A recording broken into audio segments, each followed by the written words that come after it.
Good evening, everyone, and welcome. We're going to be talking about joint pain and some natural ways that we can get relief. It's based off of a Dr. Jocker's article on the top 12 strategies, natural strategies for pain relief. We realize you could have lots of questions. Please feel free to text Dr. Justine 647-987-9355.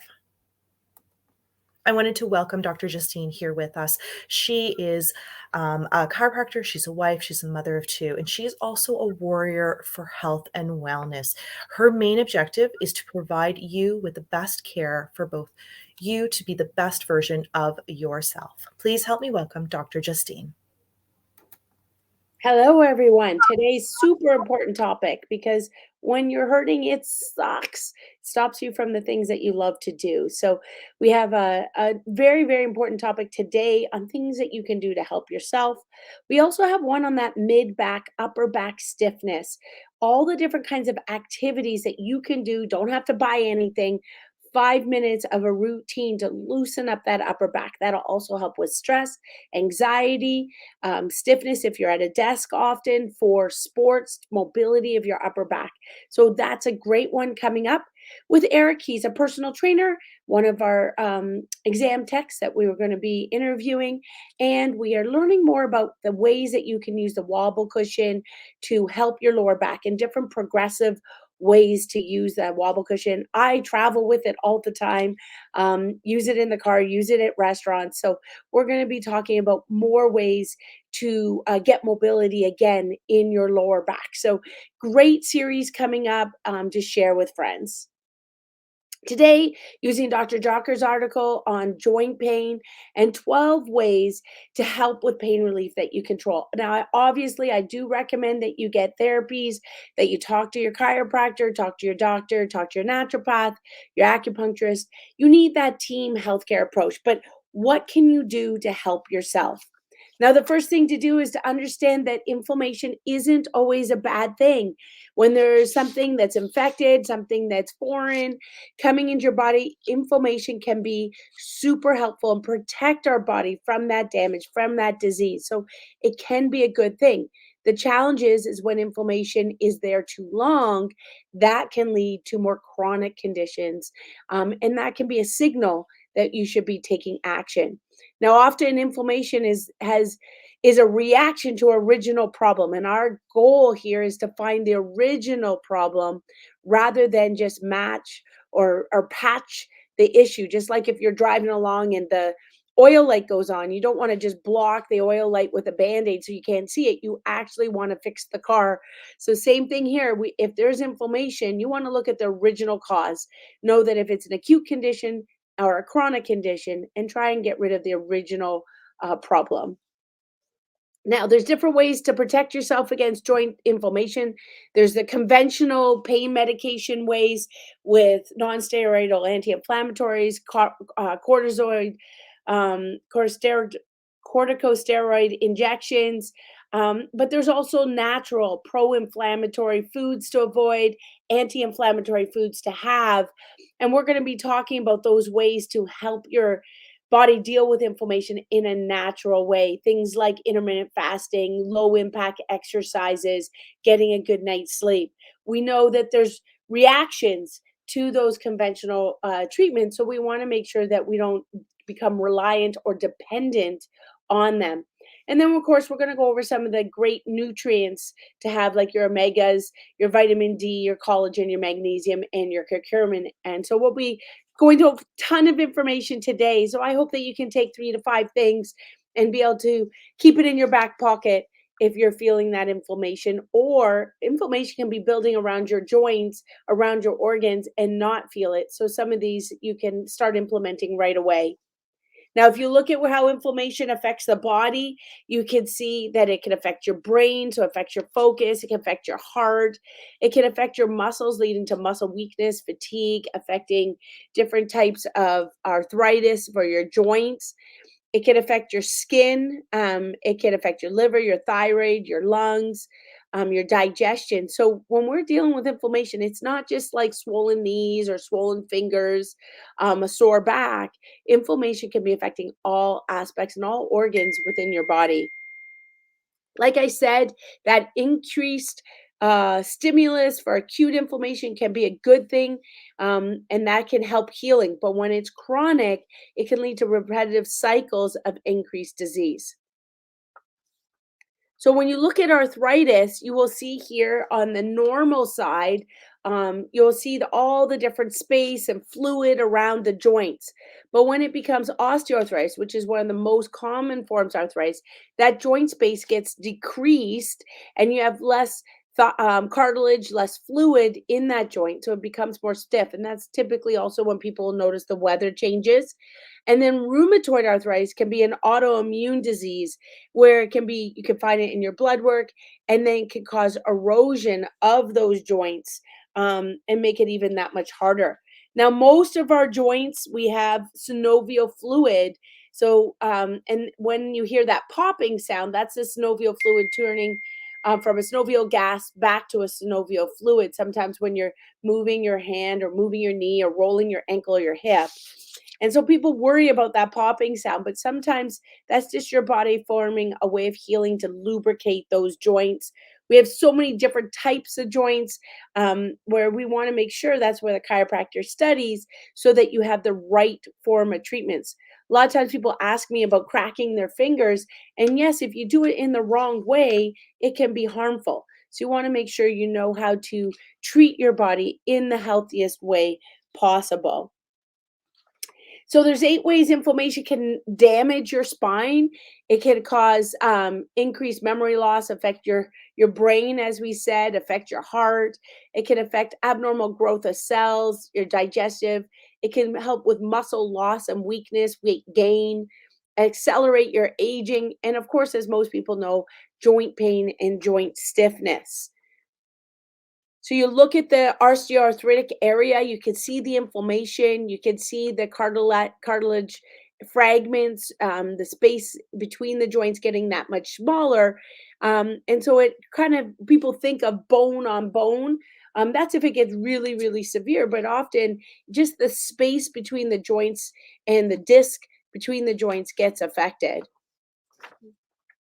So some of the conventional treatments, opioids, certainly have hit a lot in the media and can be risky because you can become dependent on them and commonly prescribed, but they do lead to stomach upset and can affect your liver and kidneys. So you have to look at making sure you're monitoring your results and not getting addicted or looking at any risks of side effects with those areas affecting kidney, liver, or your stomach.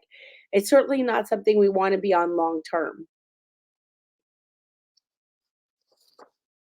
When we look at other injections, I know some doctors, when I've had lots of sports injuries, they'll want to do injection for your shoulder or your hip or your knee.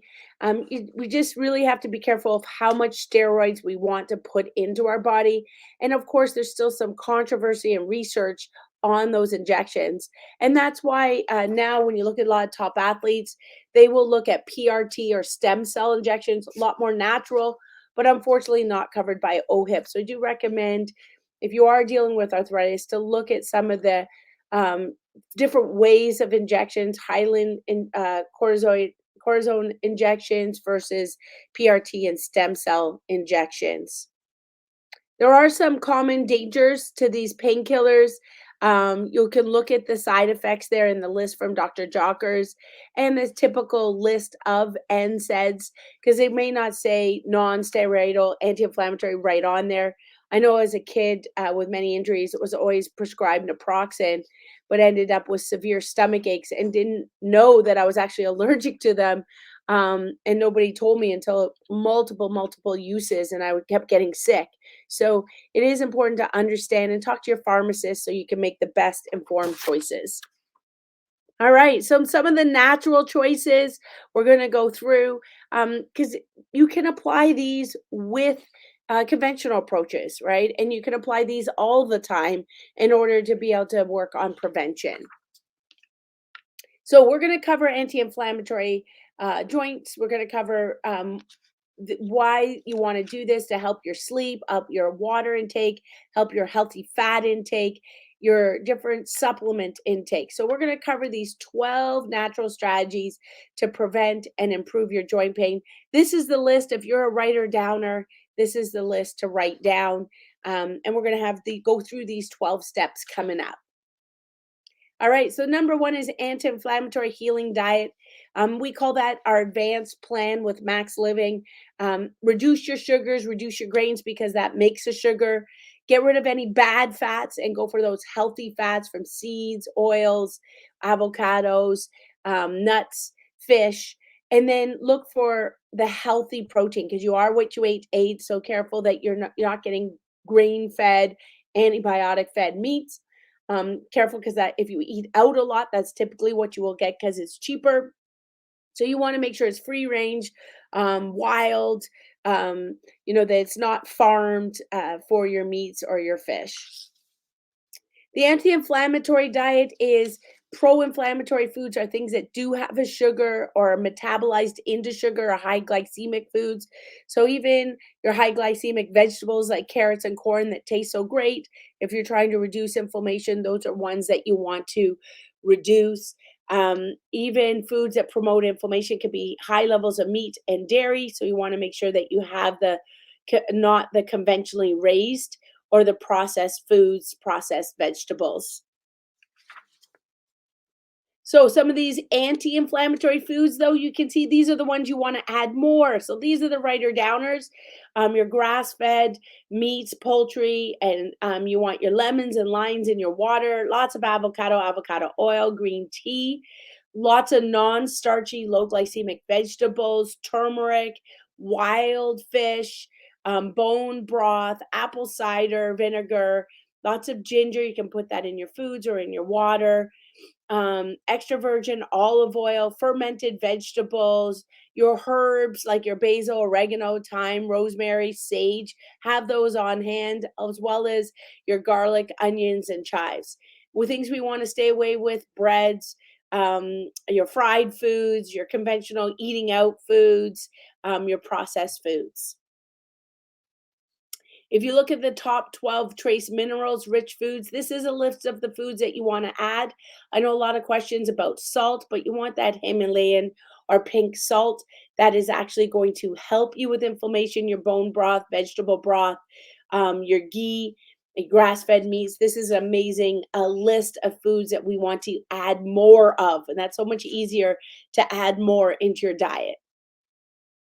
When we look at maintaining that healthy fat, you'll see the TFA factor, the interleukin 6 factor, all of those things increase your C reactive protein, which is going to help with inflammation. And it's going to lead to chronic inflammation and potentially increase risks of insulin resistance. So, our goal for reducing that abdominal fat, reducing that inflammation, that's going to help us prevent disease and prevent chronic inflammation overall. Number 3 is optimal hydration. So you want to aim for half your body weight in ounces of water. That's literally going to lubricate your joints. It's going to help your blood cells. It's going to help clean up and the toxins in the body, help you with waste and elimination. I do recommend starting with that glass in the morning. That's going to be one of the best ways, is at least starting with your water in the morning. Number 4 is getting a good night's sleep. So check the temperature of your house, your room, especially at night. Check your pillows, your blankets, what you eat, consume, or do right before bed. So you're not getting that stimulation to your eyes. So no phones, TVs, computers right before bed, and your exercise. Aim for that earlier in the day. We want to keep our bodies moving. It doesn't always have to be the high impact. It can just getting motion every single day is the goal. 6 days a week at minimum. It could be non-weight bearing exercises, low impact exercises. So much on YouTube now that's free that you can join for a yoga, for an exercise session, and just constantly looking to change it up. on a regular basis in order to keep those joints moving. On our website, we're adding tons for mobility exercises for your shoulders, your mid back, your low back, your knees, your hips. We already have ones on our website for your ankles and your feet, your toes, because the more mobility, the more you keep those joints lubricated. All right, we do have to add the lubrication. That's your good essential oils. We know that that can help with painful, swollen joints. It is that essential fatty acid for your body and for your good health that you can get from your wild caught salmon, sardines, grass fed meats, pasture raised eggs, nuts, especially almonds and walnuts. Um, macadamia nuts, seeds, hempkins, flax seeds, hemp seeds. I put that in my foods in the morning. Pumpkin seeds, chia seeds are easy to add to smoothies.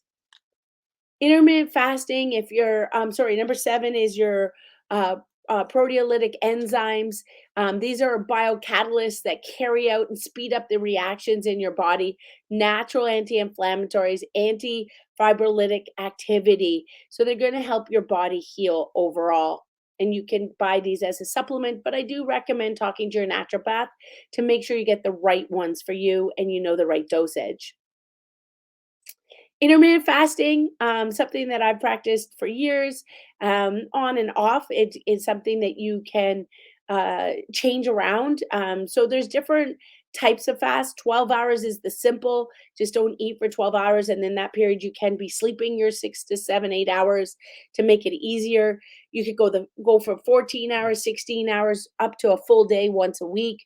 Um, you want to change it up so that your body doesn't adapt to one specific way, but it opens your eyes that you do not need to always eat breakfast first thing in the morning. You can have your breakfast closer to noon, so that increases your time for fasting, which helps reduce inflammation. Intermittent fasting helps with autophagy, so that's killing off the good cells. It reduces your inflammation, it helps your digestion, and it helps your immune cells function better. Now, magnesium is an amazing supplement. It's crucial in over 300 physiological processes in the body. It is that master mineral. So, magnesium is that master mineral. Just careful, it does relax the whole body. So, it can also increase diarrhea, but it can help with digestion. It can help with inflammation. So, again, also finding, which kind is the best for you. Is it magnesium glycerate? You want to determine. Now, we do have a muscle tension vitamin supplement that we sell at the office. But I do also recommend doing some research, talking to your naturopath to determine the best supplement for you, and ideally try and get as much magnesium from the foods you see there into your diet. Vitamin D, absolutely crucial, especially as we get into this winter time. It's hard to get enough sun. And it is definitely D3 that you want the best. If it's mixed with K, that's even better. So ideally get some sunshine every single day, 30 minutes to 45 minutes. If you can, 15 minutes at the minimum. Not always possible. So definitely something where I take a vitamin D supplement. I do recommend test, don't guess. Determine how much vitamin D you need, how much you're digesting it from your regular foods, or how much sun you get. You see how white I am? I do not manage the sun very well. I just have two colors, white and red. So I will need a supplement more than, say, somebody who's able to be outside more throughout the day. You look here, the 8 best sources of vitamin D. Add these to your diet: your salmon, your fatty fishes, chicken, beef liver, egg yolks, grass fed butter, grass fed raw cheeses, mushrooms. Try to add more of these to your regular weekly schedule. All right, collagen. We do sell this at the office as well with our joint formula. It does help your tendons, does help your joints, helps heal those joint areas, and help naturally support your joints. So, do recommend trying different types. Do you find there's different kinds to have no taste, that do have a taste, mixed with your smoothies? So definitely something that can help with your joints. I know Dr. Davis is hugely popular and a fan of different forms of collagen. Um, it does help if it's mixed with natural anti-inflammatories or with glucosamine to help your joints. Devil's claw, bromelain are all natural anti-inflammatories that can sometimes mixed with your collagen to help your joints function, tendons, ligaments function better. So when you look at this chart, you'll see where the collagen is found in your body, is in your muscles, bones, skin, and your tendons. As you age, you tend to lose collagen, so you may need more support for your joints. Um, there are different types of collagen, and you can see the things on the right hand side of the screen that collagen. If you don't have enough, that it can damage your collagen, is smoking, alcohol, excessive sun, poor sleep, micronutrient deficiencies, poor protein digestion can affect how you're getting or absorbing the collagen.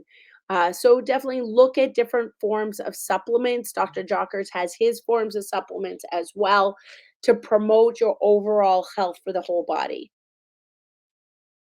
Curcumin, we do sell this at the office as well. It is a natural anti-inflammatory. You can add it to your foods for your different curries. It is a potent anti-inflammatory for joint pain. You can find it with turmeric, and you want to be able to add it either as a supplement or on your foods if you can manage the heat from those foods. So you will see it has a bright yellow color. It is a helpful pain reliever and does help with joint pain. All right. So, as a chiropractor, we definitely talk about different supplements. We just heard of 12 different ways to help with joint pain. But of course, you got to keep the joints moving and you got to keep that message from your brain down your spine, down your nervous system to all the different organs, all the different joints in your body. Motion is lotion, Dr. Steve would say. Motion is lotion, it's lubrication for your joints. So, you don't want any joints subluxated or out of place, locked.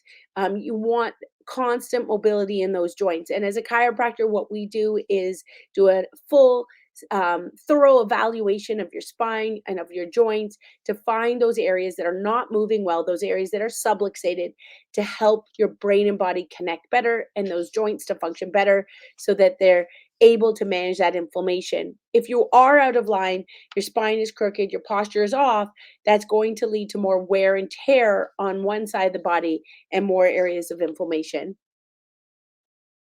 Next coming talks, again, stay tuned. We just learned 12 ways to manage inflammation better. Upcoming is we have that upper back mobility talk. We have interview with our personal trainer to learn more about personal training. I do have a personal trainer, Sue, huge help for me to stay fit and be able to manage my own health. And then we're going to learn more ways to manage and learn about lower back and wobble cushion and balance. So stay tuned with this great information over the Christmas holidays. Share it with friends and family. That is our goal. Our mission is to help you as much as possible all over the world. Stay connected with us. We love and appreciate you, and I look forward to being again with you soon.